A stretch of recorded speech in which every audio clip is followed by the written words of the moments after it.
L'histoire de Gaspard.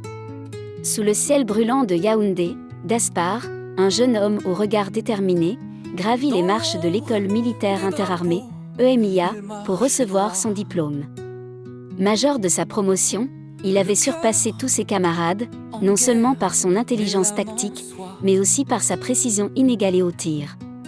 Lorsqu'on lui remit son grade de sous-lieutenant, les applaudissements résonnèrent comme un écho de sa gloire naissante. À seulement 24 ans, Gaspard était déjà une légende parmi ses pairs, et son talent de tireur d'élite lui valait le respect de tous. Affecté à Bamenda, une ville vibrante du nord-ouest du Cameroun, Gaspard s'installa dans une petite maison près du camp militaire. La vie à Bamenda était animée, entre les marchés colorés et les matchs de football qui rassemblaient la communauté. Excellent gardien de but, Gaspard intégra rapidement l'équipe de l'armée, où ses arrêts spectaculaires faisaient vibrer les foules. Chaque week-end, les gradins s'enflammaient lorsqu'il plongeait pour bloquer un tir, son agilité défend toutes les attentes. En dehors du terrain, il accomplissait ses missions militaires avec sérieux, gagnant l'admiration de ses supérieurs. Pourtant, sous cette apparence de héros, Gaspard cachait un cœur sensible, prêt à s'ouvrir à une nouvelle aventure. Un jour, en cherchant des pièces pour la Jeep militaire qu'il conduisait, il entra dans une boutique de pièces détachées à côté de chez lui. L'endroit, tenu par un Nigérian nommé Chukwu, sentait l'huile de moteur et le métal. Chukwu, un homme jovial au sourire éclatant, l'accueillit chaleureusement. Lors d'une de ses visites, Gaspard aperçut une jeune femme derrière le comptoir. C'était Amina, la petite sœur de Chukwu. Ses yeux pétillants et son rire léger captivèrent immédiatement Gaspard. Ils échangèrent quelques mots, et ce premier contact, aussi simple soit-il, planta la graine d'une histoire qui allait changer leur vie.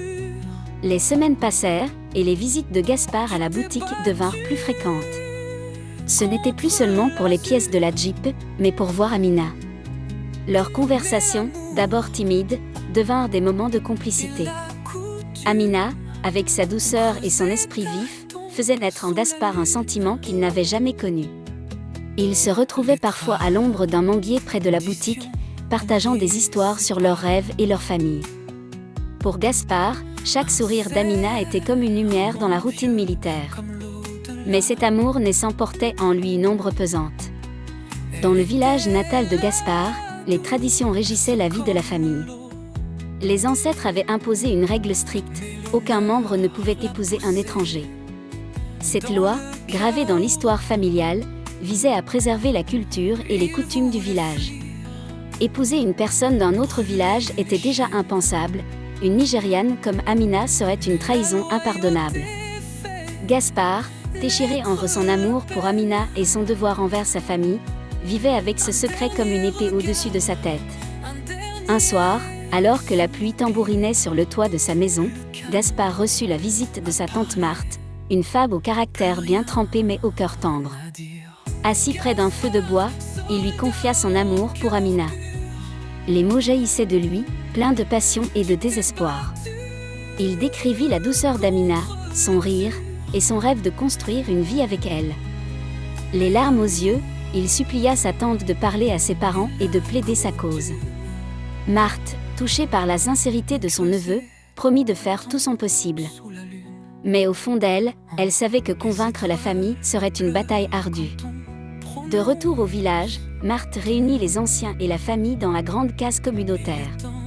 L'air était lourd, chargé de l'odeur de la terre humide et des herbes brûlées pour éloigner les esprits. Elle prit la parole, racontant l'histoire de Gaspard et d'Amina avec toute la délicatesse dont elle était capable. Elle parla de leur amour, de leur respect mutuel, et du bonheur qu'ils partageaient. Mais avant même qu'elle ne finisse, des voix s'élevèrent, indignées. « Un étranger ? Jamais !» cria un oncle. « Les ancêtres nous maudiront !» ajouta une grand-mère. Le débat dura des heures. Les anciens invoquèrent les traditions, rappelant les récits des ancêtres qui avaient lutté pour préserver l'identité du village. Pour eux, accepter Amina serait trahir des générations de sacrifices. Finalement, la famille prit une décision radicale: Gaspard devait épouser une femme du village. Il choisit Esther, une jeune femme douce et respectée, connue pour sa beauté et sa piété. Une lettre fut rédigée, accompagné de photos d'Esther, ordonnant à Gaspard de revenir au village pour rencontrer sa fiancée. La lettre, scellée avec autorité, fut envoyée à Bamanda, portant en elle le poids des traditions. Un matin, alors que Gaspard inspectait un convoi militaire, un coursier lui tendit une enveloppe. En reconnaissant l'écriture de sa mère, son cœur s'accéléra. Il s'isola dans un coin du camp et ouvrit la lettre. Les mots étaient durs, sans appel, « Tu dois rentrer au village. Esther t'attend. Elle sera ta femme. Oublie cette étrangère. » Les photos d'Esther, glissées dans l'enveloppe, semblaient le fixer, comme un rappel de son devoir. Gaspard sentit une vague de panique l'envahir. Il aimait Amina de tout son être, mais désobéir à sa famille signifiait être banni, perdre son identité, son héritage. Incapable de réfléchir, il glissa la lettre dans la poche de son uniforme. Ce même jour, un ordre urgent arriva, il devait partir à Koutaba pour un recyclage sur de nouvelles armes acquises par l'armée. Le voyage était imminent, et Gaspard n'eut pas le temps de parler à Amina. Il prépara ses affaires à la hâte, laissant la lettre dans sa poche, et partit pour Koutaba, le cœur lourd. Pendant son absence, Amina, fidèle à ses habitudes, vint chez Gaspard pour s'occuper de son linge. En fouillant les poches de son uniforme, elle trouva la lettre. Ses mains tremblèrent en lisant les mots cruels de la famille de Gaspard. Les photos d'Esther, avec son sourire figé, étaient comme un coup de poignard. Amina sentit son monde s'effondrer. Les larmes coulèrent sur ses joues alors qu'elle courait vers la boutique de son frère Chukwu, la lettre froissée dans sa main. Chukwu, en lisant la lettre, sentit la colère monter en lui. Pour lui, Gaspard avait joué avec les sentiments de sa sœur, la trahissant pour une autre femme. Amina, brisée, raconta tout à ses parents, qui partagèrent leur indignation. Autour d'une table, dans l'arrière-boutique, la famille élabora un plan pour punir Gaspard. Amina, malgré sa douleur, accepta de jouer un rôle clé. Elle lava les vêtements de Gaspard, replaça la lettre dans la poche, et attendit son retour, un masque de calme sur le visage. Quand Gaspard revint de Koutaba, épuisé mais heureux de retrouver Amina, elle l'accueillit avec un sourire forcé. Puis, d'une voix tremblante, elle lui annonça une nouvelle tragique, son père serait mort au Nigeria, et elle devait se rendre à l'enterrement. Elle le supplia de l'accompagner. Gaspard, aveuglé par son amour et sa confiance, accepta sans hésiter. Avant de partir, il cacha son arme militaire et ses cartouches dans le plafond de sa maison, suivant le protocole. Puis, il monta dans un bus avec Amina, direction le Nigeria, sans se douter du piège qui l'attendait. Le voyage vers le Nigeria fut long, ponctué de silences pesants. Amina, rongée par la culpabilité, évitait le regard de Gaspard. Arrivés dans une petite ville, ils prirent une chambre dans un hôtel modeste. Pendant une semaine, ils vécurent comme un couple ordinaire, partageant des repas et des promenades. Gaspard, loin de suspecter quoi que ce soit, se sentait plus proche d'Amina que jamais. Un matin, il sortit pour aller courir, comme il le faisait souvent. Lorsqu'il revint, la chambre était vide. Amina avait disparu, emportant ses documents de voyage, son argent et tous ses vêtements.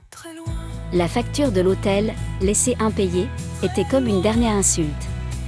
Gaspard, abasourdi, tenta de s'expliquer au gérant de l'hôtel, mais sans papier ni argent, il fut livré à la police. Les autorités, insensibles à ses explications, l'arrêtèrent et l'envoyèrent dans une prison à l'est du Nigeria. La prison était un enfer. Les cellules, surpeuplées, empestaient la sueur et la peur. Gaspard, affaibli par la malnutrition, contracta la gale et d'autres maladies. Chaque jour était une lutte pour survivre, et chaque nuit, il repensait à Amina, se demandant pourquoi elle l'avait trahi. Son esprit vacillait, mais il s'accrochait à l'espoir de rentrer un jour chez lui. Au Cameroun, Gaspard avait disparu sans laisser de traces. L'armée, le croyant déserteur, lança un mandat d'arrêt contre lui. Sa famille, désespérée, organisa des recherches, mais toutes les pistes menaient à une impasse. Pendant ce temps, en prison, Gaspard endurait des souffrances inimaginables. Après 1 an, il fut libéré, mais il n'avait plus rien, ni identité, ni argent, ni force. Détruit physiquement et mentalement, il erra dans les rues, travaillant comme ouvrier pour survivre. Petit à petit, il se rapprocha de la frontière camerounaise, poussé par un instinct de retour. Un jour, dans un marché bondé, un commerçant camerounais le reconnut. Stupéfait, l'homme contacta la famille de Gaspard. Quand ses parents et sa tante Marthe vinrent le chercher, ils eurent du mal à reconnaître l'homme brisé devant eux. Gaspard, jadis fier et robuste, n'était plus qu'une ombre, parlant seul et fixant le vide. Ses yeux, autrefois pleins de vie, semblaient porter le poids de 8 années d'horreur. De retour à Bamenda, Gaspard dut affronter la justice militaire. Accusé de désertion et de vol d'armes d'État, il risquait une lourde peine. Mais il guida les enquêteurs jusqu'à sa maison, où son arme était toujours cachée dans le plafond. Il raconta son histoire, l'amour pour Amina, le voyage au Nigeria, le piège, la prison. Les officiers, émus par son récit et convaincus par les preuves, levèrent les charges. Ils lui proposèrent même de réintégrer l'armée, voyant en lui un soldat de valeur malgré ses épreuves. Gaspard retrouva un semblant de vie. L'uniforme militaire, qu'il portait avec fierté autrefois, lui redonna un peu de dignité. Il recommença à sourire, à parler avec ses camarades. Mais quelque chose en lui était brisé. La nuit, il faisait des cauchemars, revivant la prison et la trahison d'Amina. Parfois, il parlait seul, riant ou pleurant sans raison. Ses proches, inquiets, consultèrent des médecins, mais aucun ne put expliquer son état. Quelques semaines après son retour dans l'armée, l'état de Gaspard empira. Il devint imprévisible, criant des ordres à des soldats imaginaires ou pleurant en fixant son arme. Un matin, alors qu'il paradait en uniforme, il s'effondra en pleine rue, hurlant des mots incohérents. Sa famille le ramena à la maison, mais il était trop tard. Après des jours de souffrance, Gaspard mourut, emporté par un mal que personne ne put nommer. Certains disaient que c'était le poids de ses épreuves, d'autres murmuraient que les fétiches d'Amina et de sa famille l'avaient maudit. La nouvelle de sa mort bouleversa le village. La famille, réunie dans la douleur, réfléchit à son rôle dans cette tragédie. Leur obsession pour la tradition avait poussé Gaspard dans un engrenage fatal. Dans un geste solennel, ils décidèrent de lever l'interdiction d'épouser des étrangers. Cette décision, bien que tardive, était un hommage à Gaspard, une promesse de ne plus laisser les traditions détruire des vies. L'histoire de Gaspard devint une légende à Bamenda et dans son village. On parlait de lui comme un héros tragique, un homme dont le courage et l'amour avaient défié les conventions, mais qui avait payé le prix ultime. Les jeunes du village, inspirés par son sacrifice, commencèrent à questionner les traditions rigides. Les anciens, autrefois inflexibles, admettaient que le changement était nécessaire. Gaspard, le soldat, le gardien de but, l'amoureux, laissa derrière lui un message puissant. L'amour ne connaît pas de frontières, et les traditions, si elles divisent, doivent être repensées. Sa vie, bien que brève, changea son village pour toujours, ouvrant la voie à un avenir où le cœur pourrait aimer librement.